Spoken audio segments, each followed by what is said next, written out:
infection number, or the number of individuals a COVID-19 case could infect with the virus, has decreased from 5.65 to 5.22, which indicates the trend slowed down slightly, according to Okta. It added the hospital bed occupancy in the NCR has increased to 57% from 27% in the previous week and is likely to exceed 70% next week. With all metrics cited, the NCR is classified as very high risk for COVID-19. Meanwhile, the Food and Drug Administration has granted a compassionate special permit, or CSP, for the COVID-19 treatment drug Bexovid, the first generic version of Pfizer's Paxlovid. Bexovid may be used for individuals with mild to moderate symptoms of COVID-19, ages 12 years old and above. It can reduce risks of hospitalization and deaths by 88 to 89% when taken within 3 to 5 days from the onset of symptoms. Take a look. Inaprubahan na ng Food and Drug Administration or FDA ang compassionate special permit ng Bexovid, ang first generic version ng Pfizer Paxlovid. Ano po ang implikasyon nito?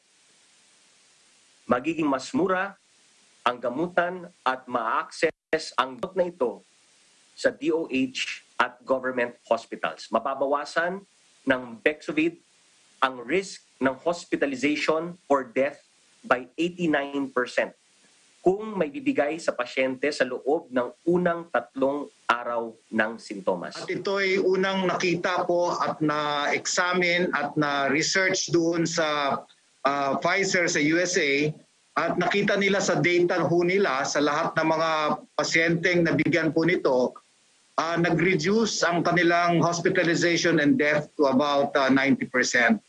Ang unang antiviral kasi na lumabas sa market, sa merkado, ay yung Molnupiravir. Isa din yung antiviral drug na ginawa ng Merck. Pero ngayon, sa kakalabas ngayon ng mga resulta, mga 30 to 40% ang kanyang reduction in hospitalization and death. So itong Bexcovid ngayon, ito yung trade name ng Nirmatrelvir, o sa US, ito yung Paxlovid. Itong antiviral na po ito yung may bigay sa mga pasyenteng with mild and moderate, lalong-lalo na sa mga high risk, no? Kasi talagang bababa ang kanyang hospitalization and even death. Ngayon, itong Paxlovid to be given in 5 days, at nasa isang package nga yan sa itong Bexclovid or Paxlovid for the next 5 days. Ito ay talagang makakabigay ng medyo pag-asa sa ating 2022, lalong-lalo na itong pag-harap natin sa COVID-19. At least meron na tayong mga gamot aside from the vaccination that we are pursuing. Paxlovid was first authorized for use in the U.S. The treatment is a combination of 2 tablets, namely Nirmatrelvir and Ritonavir, and it is taken twice a day for 5 days. Nirmatrelvir inhibits a SARS-CoV-2 protein to stop the virus from replicating. Ritonavir, meanwhile, helps Nirmatrelvir to remain in the body for a longer period at higher concentrations. Only healthcare workers employed in hospitals are allowed to have shorter quarantine and under extreme circumstances, according to Malacanang today. This after some airline companies requested to shorten the quarantine and isolation protocols for flight crew. Now, based on Interagency Task Force for the Management of Emerging Infectious Diseases rules, Acting Presidential Spokesperson Cabinet Secretary Carlo Nograles said healthcare workers are allowed to follow shorter quarantine and isolation protocols as determined by their respective hospitals' Infection Prevention and Control Committee. Again, let's listen in. Basahin niyo yung resolution, yung latest resolution ng IATF.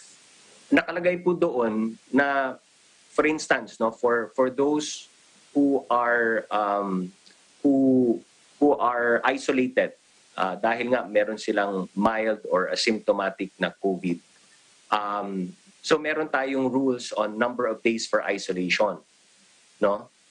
Shinorte lang natin under extreme circumstances, but always po, if it is recommended and with clearance from the hospital. Kasi yung mga hospitals, meron po silang tinatawag na Hospital Infection Prevention and Control Committees. So it is these committees ng hospitals that will determine kung pwede bang ma-shorten. For instance, yung sa naka-quarantine dahil na-expose. So it is the hospitals, the health experts in those hospitals, those committees na mag-a-assess dun sa mga na-expose na healthcare workers kung fit na ba sila to be brought back in circulation. Itong Omicron, even with the spike in cases, are mild. And they found out that because of this high transmissibility, ang incubation period niya is about 2 to 3 days lang. Compared yun sa original kasi original Wuhan virus, COVID-19, yun ang mas mahaba yung incubation period, 5 to 7 days. Kaya matagal mong kailangan ma-isolated, ma-quarantine. Now, itong pag natin sa healthcare workers, alam natin kasi 93% na kasi bakunado. And they are protected in a way against the virus, especially this Omicron for hospitalization and even death. And ang reason naman na naging 5 days yan for the, especially for the asymptomatics, is because we believe that on the 5th day, if you're vaccinated, the viral load is very low, and you can no longer transmit the virus to, or you are not contagious. So ito yung talagang dahilan kung bakit inuna natin ang healthcare workers, kasi madali sila ma-monitor ng kanilang infection and control committee dyan sa hospital. So they're being monitored, and besides, they are also fully vaccinated, not 93% even with booster. Now, ang gagawin po namin, nag-propose na rin ng DOH na i-streamline natin to sa general public, because para to harmonize the isolation and quarantine protocols, we would like it's proposed by the Department of Health, and of course this proposal will be sent to the IATF for consideration and approval, na mag-isolate na po tayo once kasi 60% naman natin ngayon dito sa bansa Omicron, and basically we can actually isolate the asymptomatic cases for especially if you're vaccinated for 5 days, similar to the healthcare workers. Meanwhile, Cathay Pacific is being investigated and faces possible legal action over an Omicron variant coronavirus outbreak in Hong Kong that began with the airline's employees, according to the city's leader today. The revelation came as Chief Executive Carrie Lam announced the suspension of all kindergarten and primary schools until after the Lunar New Year in early February. Again, let's listen in. Another investigation which a lot of people have put attention to is the Cathay Pacific, whether this airline has complied with the regulations that we imposed on the airline when we granted the exemption for the air cargo crew in order to ensure that Hong Kong's air cargo flow could continue to sustain the operation of the city. Okay? Cathay Pacific is a very big non-compliance because the air cargo crew should not have gone out during the quarantine at home.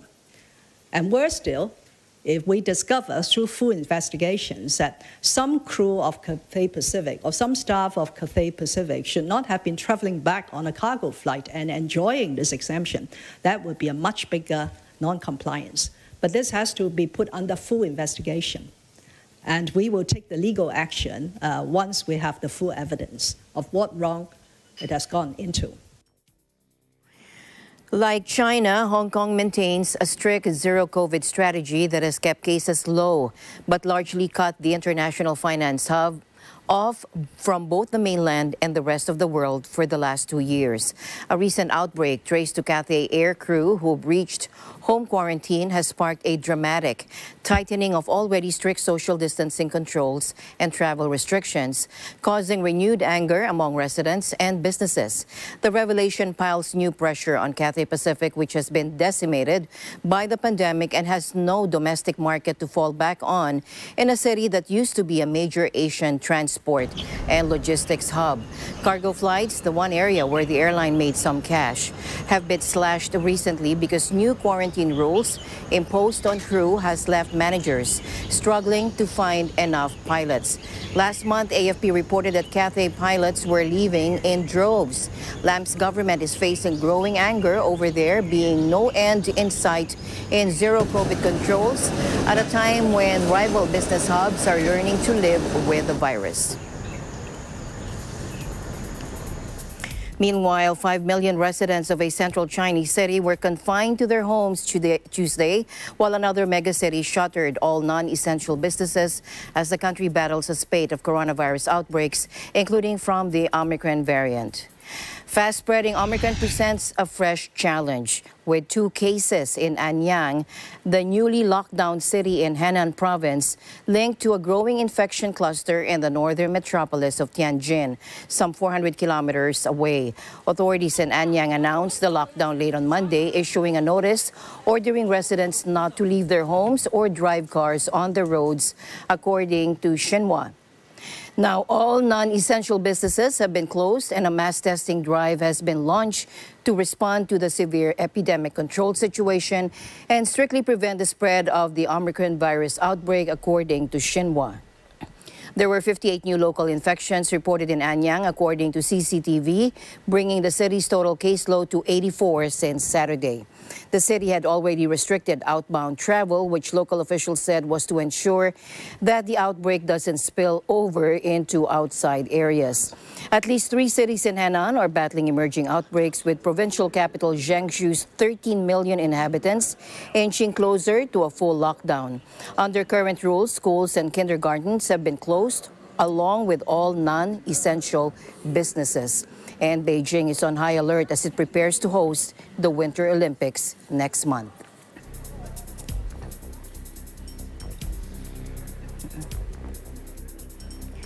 Meanwhile, Japan will extend measures barring almost all new foreign arrivals until the end of February and reopen mass vaccination centers as it battles an Omicron-fueled coronavirus surge, according to the government today.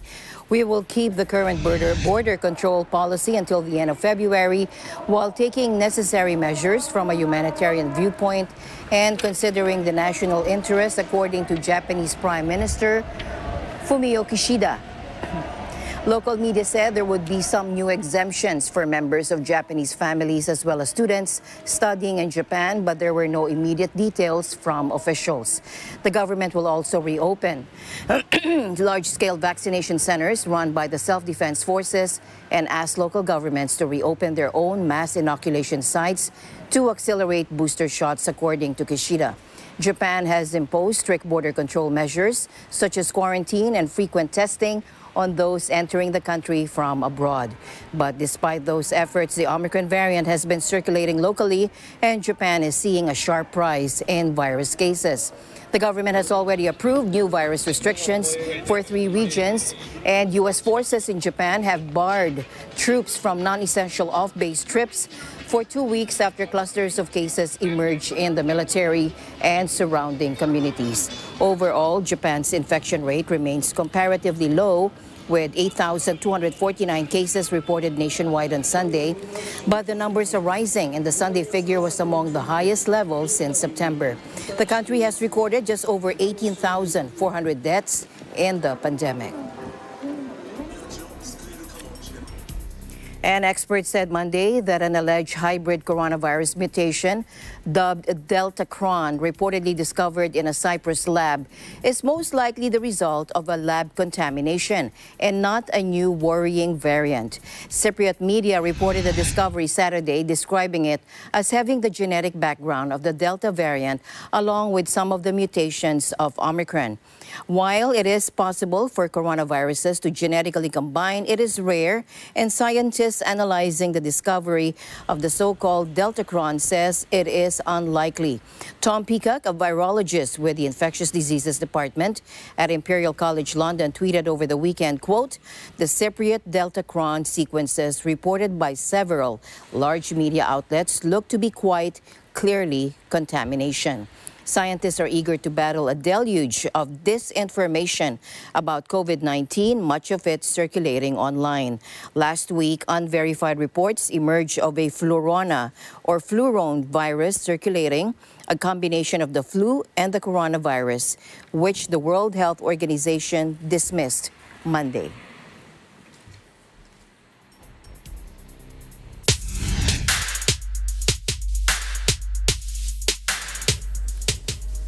And the tragic collapse of a cliff that left 10 people dead in Brazil on Saturday was caused by torrential rains, and more disasters could be on the way, according to meteorologist Estael Cias. 2 months of downpours have caused deadly flooding in several Brazilian states, including Bahia in the northeast and Minas Gerais in the southeast, where a huge column of rock crashed down on tourists on boats on Furnas Lake.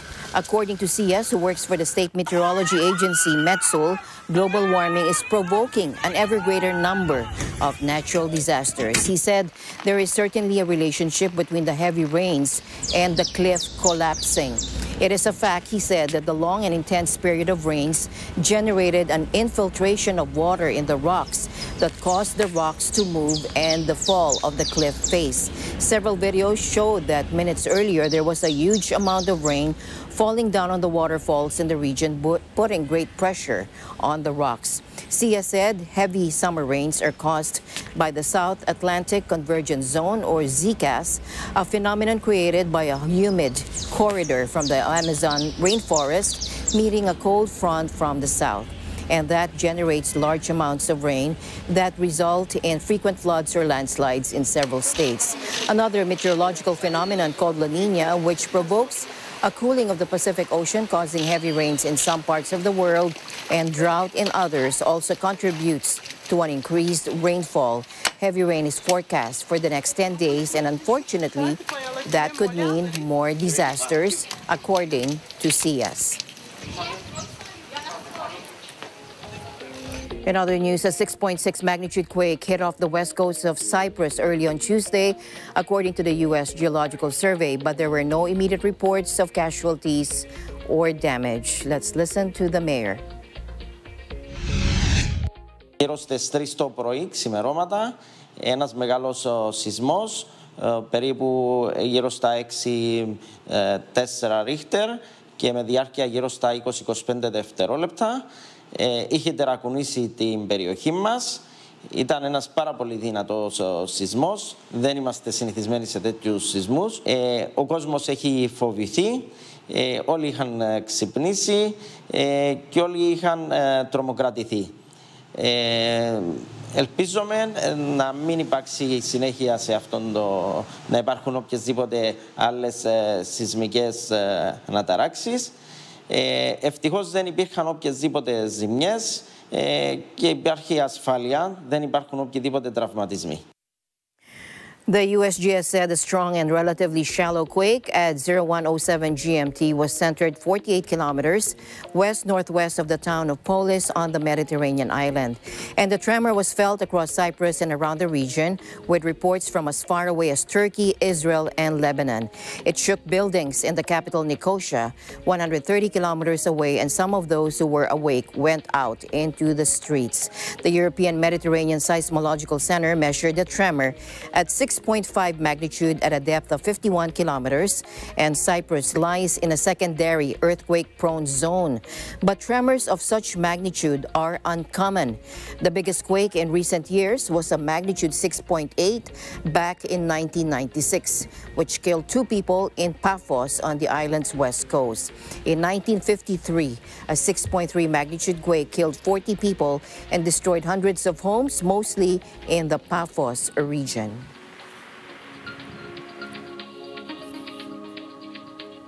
And 1 month after the floods in southwest France, the Gave d'Oloron is once again overflowing its banks in Pero Horad, a small town in the Landes region, flooding several houses in its path. Take a look. Oui, tout à fait. Ça a débordé, donc un peu moins que ce que l'avait donc prévu Vigicru, bon, à 5 cm près, mais sur la fourchette basse, mais comme ça a débordé, c'est quand même rentré dans la maison.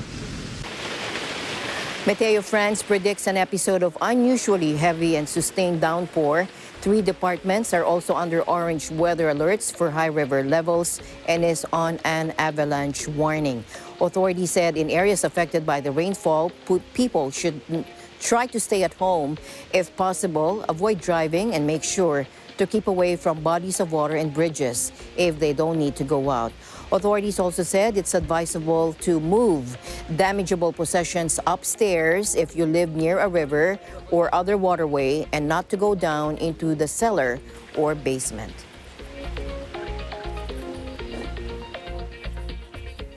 And the news continues here on Eagle News. We'll be right back.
Welcome back. North Korea fired a suspected ballistic missile into the sea today, with South Korea's military warning the second such weapons test in less than a week showed clear signs of progress.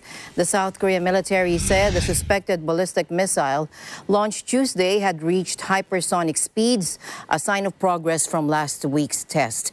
In the decade since leader Kim Jong-un took power, North Korea has seen rapid advances in its military technology at the cost of international sanctions.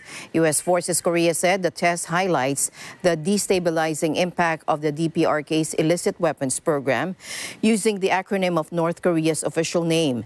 The missile, fired towards the sea east of the peninsula on Tuesday at around 7:27 a.m. local time, flew 700 kilometers at an altitude of around 60 kilometers at Mach 10 speed, according to Seoul's Joint Chiefs of Staff. Hypersonic missiles travel at speeds of Mach 5 and higher and can maneuver mid-flight, making them harder to track and intercept. A child was killed and 6 others wounded after a bomb exploded on a public bus in the insurgency-plagued southern Philippines today, according to authorities, but no group has claimed responsibility. Police said in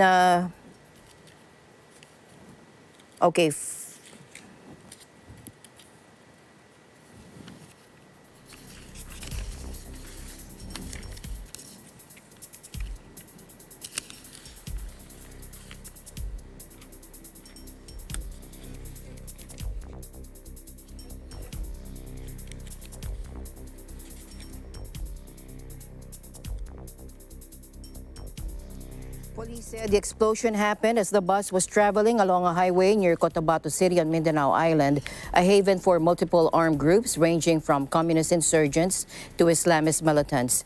The bomb was inside the bus at the end part where there were a lot of people sitting, according to Chief Master Sergeant Randy Hampak, a police spokesman in Alyosan town. A 5-year-old boy died while 6 others were wounded in the blast that shattered the back windows. The wounded included a 5-month-old baby and a 3-year-old child. A police report said one of the victims saw a male passenger leave baggage on the bus when he disembarked and it later exploded. Regional military spokesman Lieutenant Colonel John Baldomar said no group had admitted carrying out the presumed attack. Manila signed a peace pact with the nation's largest rebel group, the Moro Islamic Liberation Front, in 2014, ending their deadly armed rebellion. But smaller bands of Muslim fighters opposed to the peace deal remain, including militants possessing allegiance to the Islamic State group. Communist rebels also operate in the region.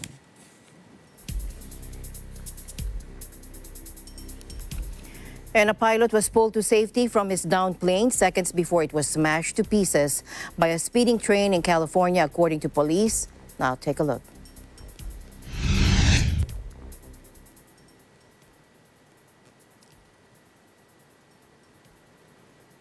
In body cam footage, the bloodied pilot can be seen trapped in his cockpit as Los Angeles police officers desperately work to free him. And there you go. The video showed the frantic race against time as the train hurtles down the tracks towards the stranded plane. The officers managed to yank the pilot free and drag him along the road away from the level crossing, shouting, "Go, go, go," as the train, its horn blaring, crashed into the plane, sending debris everywhere. Los Angeles police said the dramatic rescue took place in the northern suburb of the city, a few miles north of Hollywood. The single-engine plane lost power shortly after taking off from a nearby airfield, and the pilot had to make an emergency landing on a city street, coming to rest half on the rail line. The pilot, who has not been named, was taken to hospital after Sunday's dramatic rescue and was in stable condition. He was alone in the plane and there were no other injuries in the crash, according to emergency officials. And the UK government has told property developers to contribute more to remove the combustible cladding from residential buildings under plans to be unveiled following the deadly 2017 Grenfell Tower fire. Here's Patricia Rodriguez for the report. Patricia. The UK government has told property developers to contribute more to remove combustible cladding from residential buildings under revised plans to be unveiled Monday following the deadly 2017 Grenfell Tower fire. Housing Secretary Michael Gove wants the industry to stump up an estimated £4 billion to cover the expense of removing the dangerous cladding from buildings 11 to 18 meters tall with flats. It marks a U-turn on heavily criticized plans announced early last year, which would have required flat owners with unsafe material on their properties to access a low-interest loan scheme to help pay the removal costs. The government would also have contributed billions. The new proposals come after more than 4 years of inaction and wrangling with the property industry following the June 2017 high-rise blaze in West London that killed 72 people. An official report has blamed highly combustible cladding fixed to the 24-story block as the principal reason the fire spread, while a public inquiry into the tragedy remains ongoing. Grenfell was Britain's deadliest domestic fire since World War II, and has left thousands of leaseholder owners of flats and other buildings stuck in perilous situations, unable to afford the removal of the cladding.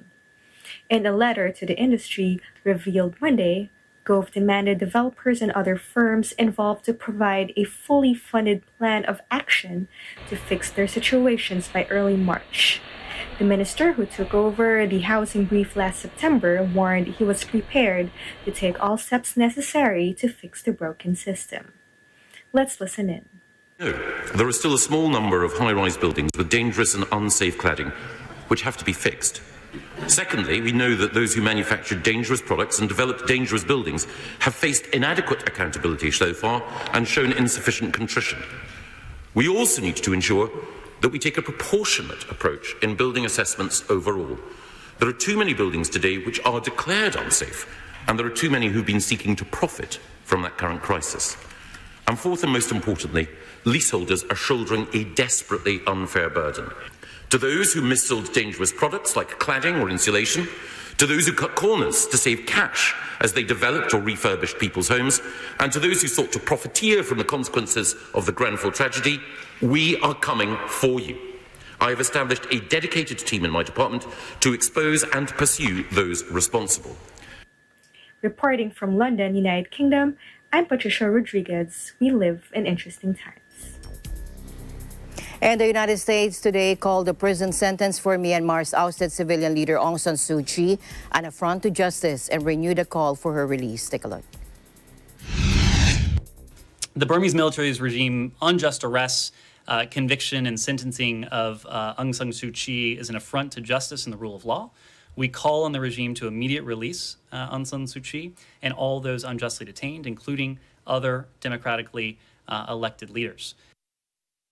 A Myanmar court convicted Aung San Suu Kyi of 3 criminal charges, sentencing her to 4 years in prison, in the latest in a slew of cases against the ousted civilian leader. A source with the knowledge of the case said the 76-year-old was found guilty of 2 charges related to illegally importing walkie-talkies. Junta spokesman Major General Zhao Mintun confirmed the verdicts and sentences and told AFP Suu Kyi would remain under arrest or under house arrest while other cases against her proceed. Besides Monday's cases, she's also facing multiple counts of corruption, each of which is punishable by 15 years in jail and of violating the Official Secrets Act. Taiwan's Air Force said it had launched a rescue operation to locate one of its most advanced F-16s after the fighter jet vanished from radar screens on Tuesday. Take a look.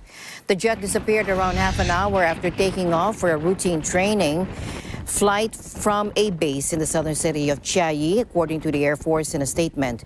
Taiwan's National Rescue Center reported that people saw the F-16V crashing into the sea, adding that 2 choppers and 1 Coast Guard vessel had been dispatched to find the jet.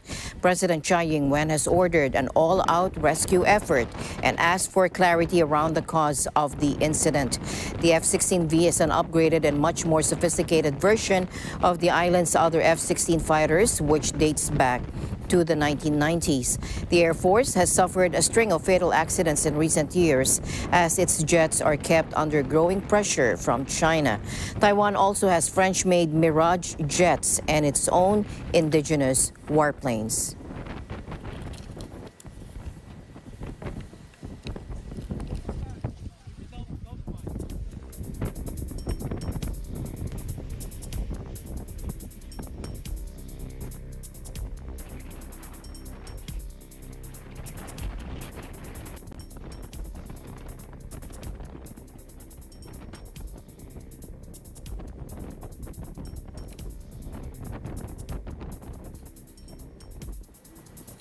And Japanese youths dressed in traditional kimonos are taking part in the coming-of-age ceremony in Tokyo. Take a look.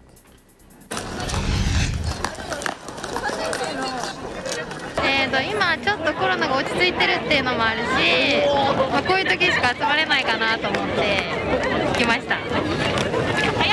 成人式の後のクラス会がなくなっちゃったので、ここでしか会えない子が多いので来ました。私はなんかだいぶ見た目が変わったんで、周りの子たちがどんな感じになってるのかなっていうのと、自分がこんだけ変わったんだよみたいなのを見せれたらいいかなって思う。それも私もあるかも。あんま大人になった実感はないんですけど、いろんなありがたいお言葉をいただいたので頑張ろうと思います。Japan annually celebrates Seijin no Hi, or Coming of Age Day, on the second Monday of January. And according to the Japan Times, this year, Yokohama hosted an event for more than 36,000 new adults, the most of any municipality in the country. The city provided those who hadn't received a COVID vaccination with an antigen test kit in advance and requested that they take tests on Sunday or Monday morning before attending the celebration. The event was hosted at Yokohama Arena at 4 different times to help prevent the spread of infections. The city also live-streamed the event on its website.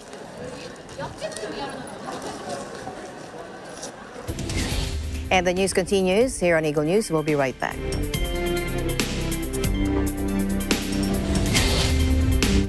Alam namin ang iyong pagsisikap. Dama namin ang iyong mga sakripisyo. Kita namin ang pagharap mo sa bawat pagsubok. Kaya sa kabila ng mga hamon ng buhay, nandito kami para umalalay.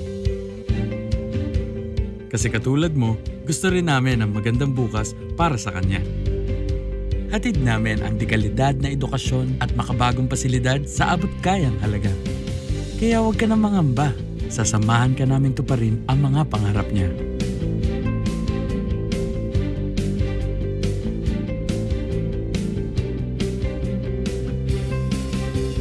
Maaasahan mong sulit dito ang mga pinagsikapan mo.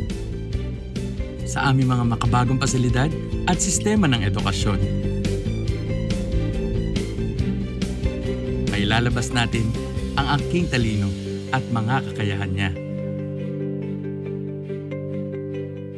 Kahit sa munting halaga, makakasiguro ka na makakasabay siya sa mabilis na pag-ikot ng mundo. Sa New Era, karamay mo kami sa bawat hamon. Kaagapay mo kami sa bawat hakbang. Kasama mo kami sa bawat ngiti at tagumpay.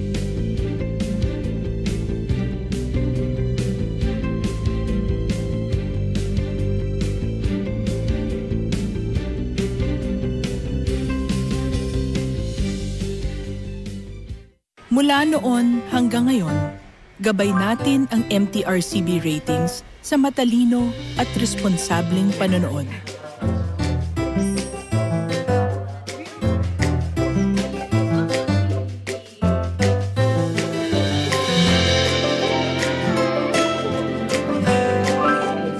Sa tamang pagsunod sa MTRCB ratings, ginagawa nating ligtas at makabuluhan ang panonood ng bawat miyembro ng pamilyang Pilipino.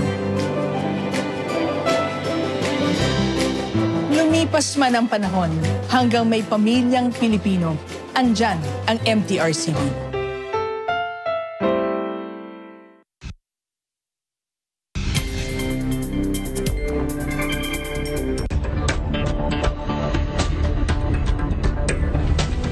Welcome back. Unequal access to COVID-19 vaccines is widening the gap between rich countries and the developing world, threatening the cooperation needed to tackle common challenges such as climate change, according to the World Economic Forum, warning this today. In its annual Global Risk Report, the Swiss foundation behind the annual Davos gathering of the rich and powerful warned that vaccine haves and have-nots were increasingly on divergent paths. A greater prevalence of COVID-19 in low vaccination countries than in high vaccination ones will weigh on worker availability and productivity, disrupt supply chains, and weaken consumption. The 17th edition of the report, which surveys global experts, warned, moreover, a lower post-pandemic risk appetite in the vaccinated world, comprised mostly of advanced economies, could weaken their investment in the non-vaccinated world. The WEF warned that the growing gulf between rich and poor countries would also create a poisonous legacy of resentment, making it harder to reach agreements on global issues such as climate change, managing migration flows, and halting cyber attacks. The climate crisis displaced the pandemic this year as the biggest risk for the world, accounting for 5 of the top 10 risks for the world over the next 10 years. But the report also highlighted the continuing fallout of the pandemic, with developing economies struggling to bounce back from successive lockdowns, while rich countries emerge more resilient.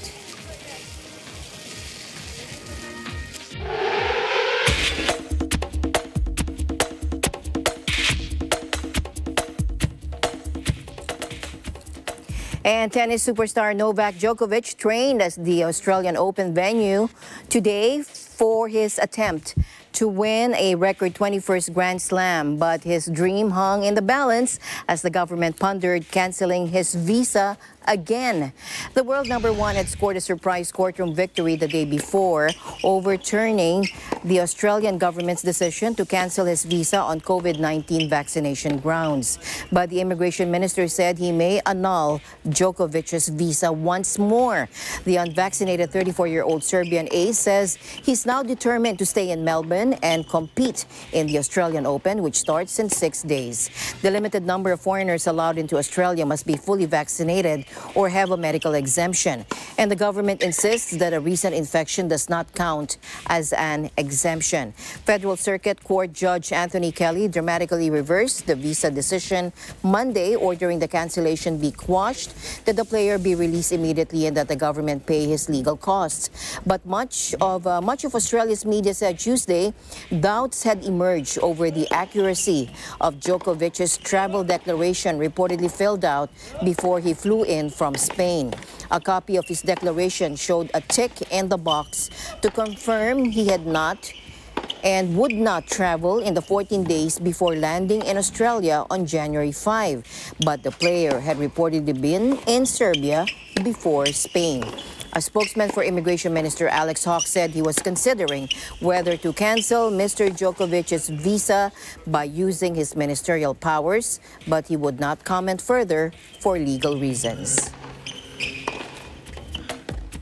And in NBA action, Joel Embiid had 31 points and 8 rebounds as the Philadelphia 76ers won their 7th straight game with a 111-91 victory over the Houston Rockets on Monday night.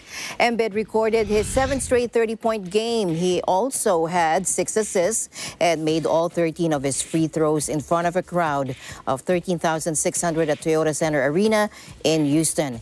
Embiid is the second NBA player in history to score exactly 31 points in 4 straight games. Bob McAdoo did it for the Buffalo Braves in 1973. Embiid entered Monday's contest as the 6th highest scorer in the league, averaging 26.8 points per game. Philadelphia has the longest winning streak in the Eastern Conference and the 2nd longest one in the league, behind the Memphis Grizzlies, who won 9 straight. And elsewhere, LaMelo Ball scored 23 points as the Charlotte Hornets swept back-to-back games against the defending NBA champion Milwaukee Bucks with a 103-99 win. Ball capped his performance with the eventual winning basket on a floater with 15 seconds left in the fourth for the Hornets, who also beat Bucks 114-106 on Saturday. Giannis Antetokounmpo finished with 26 points and 13 rebounds for the struggling Bucks, who have lost 4 of their last 5 games. Milwaukee committed their 20th turnover after Ball's go-ahead basket. On the next possession, Miles Bridges sank a pair of game-clinching free throws. Ball scooted to his left, shooting across his body as he was falling away to break the tie.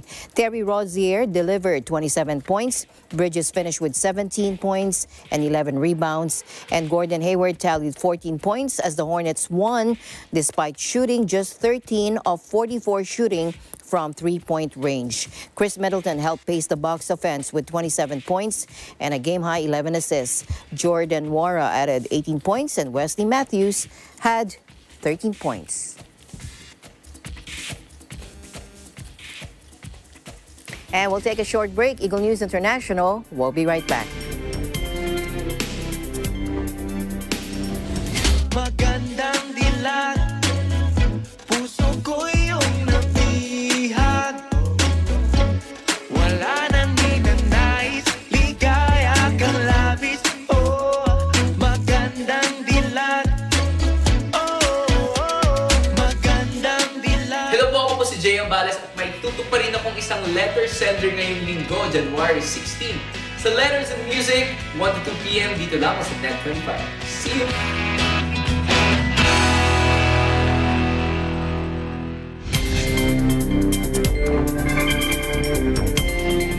And finally, in our news, U.S. surgeons have successfully implanted a heart from a genetically modified pig in a 57-year-old man, a medical first that could one day help solve the chronic shortage of organ donations.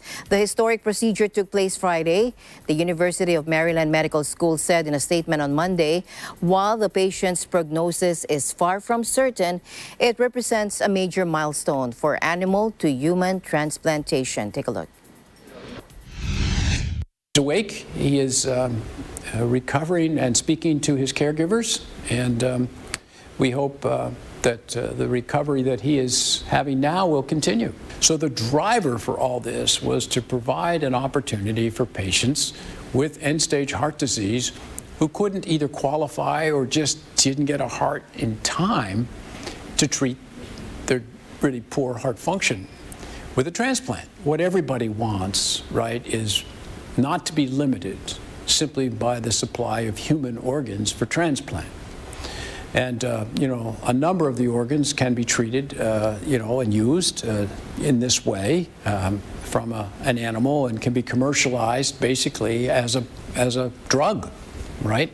And in essence, on-demand delivery, right? You would have it delivered, removed, and delivered. If that's true, we will obviously change the face of what's possible for people who now wait years for a heart transplant. He simply didn't want to die, doesn't want to die. And he felt that if he had no opportunity, and he was pretty well convinced by multiple doctors who had told him he had a fatal disease and he was unlikely to leave the hospital because of it. With that as a background, as an alternative, he said to me two very important things. He said, I don't want to die. And he said, if I do, maybe you'll learn something to help others. We are all very excited to see this big heart beating in this human.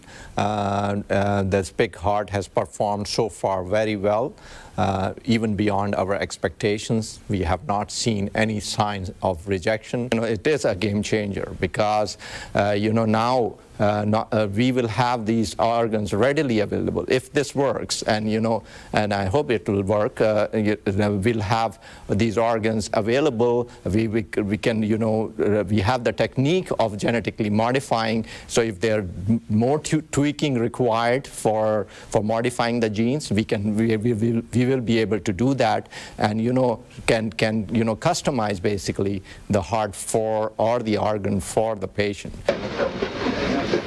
Bennett's donor pig belonged to a herd that had undergone genetic editing procedures. 3 genes that would have led to rejection of pig organs by humans were knocked out, as was a gene that would have led to excessive growth of pig heart tissue. 6 human genes responsible for human acceptance were inserted into the genome for a total of 10 unique gene edits. The editing was performed by Virginia-based biotech firm Revivicor, which also supplied the pig used in a breakthrough kidney transplant on a brain-dead patient in New York in October. But while that surgery was purely a proof-of-concept experiment and the kidney was connected outside the patient's body, the new surgery is intended to save a person's life. The donated organ was kept in an organ preservation machine ahead of the surgery, and the team also used an experimental new drug made by Kinix Pharmaceuticals along with conventional anti-rejection drugs to suppress the immune system. About 110,000 Americans are currently waiting for an organ transplant, and more than 6,000 patients die each year before getting one, according to official figures. And as always, I'll end the day on a thoughtful note. Challenges may often come our way, but sometimes it takes a good fall to know where we really stand. And this has been Eagle News International. I'm Alma Angeles. Stay alert and stay informed because we live in interesting times. Good night.